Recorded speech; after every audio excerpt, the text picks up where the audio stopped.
Thanks for watching. Today we have an article from Senator Shelley Hughes, and let me just say I was really glad to see this article come through the website submission form at the People's Paper, because I do know that Senator Hughes recently went through a very serious surgery, and it's great to see her so resilient.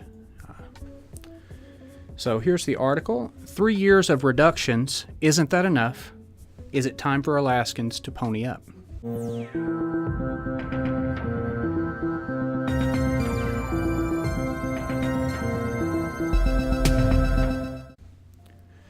Calling all Alaskans. If you don't read anything else political between now and the next legislative session in January, please bear through the numbers and read this piece. You will be shocked, but you also will be well equipped to answer the questions above. What does it all mean? Where are we? Egads. If we've really cut 44%, we haven't, then we must be down to bare bones. No, we aren't. Consider this. Although our state has unique challenges, it is larger than the state of Idaho, has fewer local governments chipping in, and yet our per capita spending is 4 times that of Idaho. You read that right. 4 times. The truth is, we can still make reductions without sacrificing excellent, essential services, and in doing so, avoid asking Alaskans to pull hard-earned dollars from their wallets to pay for inefficiencies and nice but unnecessary programs. So back to that 44%. The governor has touted that 44% has been cut, but you should know that this claim doesn't at all tell the true story. It just refers to one category of funding, unrestricted general funds, or UGF. Doesn't account for increases in other funding categories, includes capital dollars that were extremely generous a few years ago, and also includes a one-time $3 billion payment into the retirement system. Obviously, the 44% claim is very misleading. What most of us care about is the year-after-year operating budget, the total annual cost of the daily operations of all the departments. Perhaps you've heard another claim of the governor, that total state spending on the operating budget has been cut $1.9 billion since fiscal year 2015, a 27% decrease in 3 years. Let's look at this closely. 27% sure sounds like a lot. What makes up that $1.9 billion in cuts? That 27%? Operational dollars to programs and to the departments? Hardly.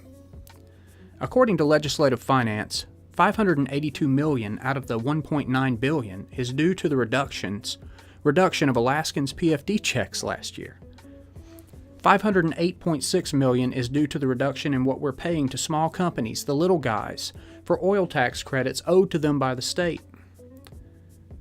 These two items, totaling about $1.1 billion, were not hardcore reductions to programs and departments, but were actually cutbacks to Alaskans and to small businesses. Not a penny of that $1.1 billion required any belt-tightening in state offices or to state services. So what makes up the difference between 1.1 and the 1.9 billion? On the surface, it sounds like a solid $790.6 million decrease in spending for agency operations over 3 years. Is there a catch? I'm afraid there is.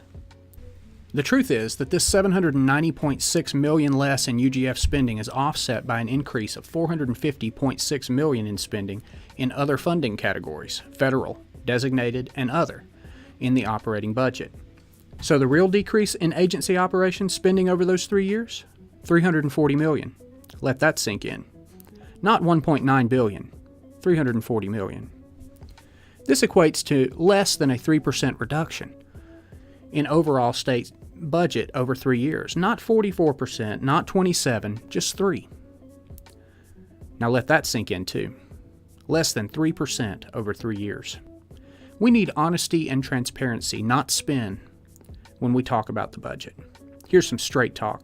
Politicians who lead the public to think programs and departments have been cut to bare bones are simply trying to convince you that we can't cut anymore and it's time to tax you. Time also to take half your PFD this year and a greater share of it in the future. Please know that I'm not one of them. I'll be telling it like it is every chance I get for your benefit. So be sure to like and follow my Senator page on Facebook. That's from Senator Shelley Hughes, District F, serving Chugiak, Peters Creek, Eklutna, Fairview Loop, Butte, Lazy Mountain, Gateway, and Palmer. Thanks for submitting that, Senator, and thanks for watching our video at FNN.